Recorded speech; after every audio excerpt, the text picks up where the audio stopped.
అందరికీ నమస్కారం. నా పేరు గవ్వల మల్లికార్జున. నేను ఊటుకూరు ఎంపీటీసీని.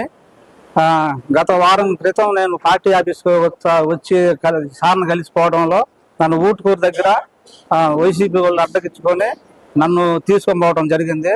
నిన్న మీటింగ్ జరగకుండా వాళ్ళు తీసుకొచ్చిన టైంలో మా వాళ్ళు అన్నదమ్ముళ్ళు వచ్చి నన్ను తీసుకొని పోవడం జరిగింది. నన్ను కిడ్నాప్ చేయలేదు. మా వాళ్ళు, మా బంధువులేను, నన్ను ఎవరు కిడ్నాప్ చేయలేదు. అవన్నీ ఊరకు పుకారు పుట్టిస్తుండ్రు కిడ్నాప్ చేశారని. మా వాళ్ళు కంప్లైంట్ కూడా ఇచ్చిండ్రు మిస్ అయిపోయినానని. నేను వారం నుంచి ఇంటి దగ్గర లేకపోవడంలో మా వాళ్ళు వచ్చి నన్ను దగ్గరికి వచ్చి నన్ను తీసుకెళ్ళిండ్రు. నన్ను ఎవరు కిడ్నాప్ చేయలేదు. గత 4 నెలల క్రితం నేను టీడీపీ పార్టీలకు చేరినాను. మన ఎమ్మెల్యే గారు కాకర్ల సురేష్ అన్న గారితో పని వర్గం నచ్చి పార్టీలో చేరినాను.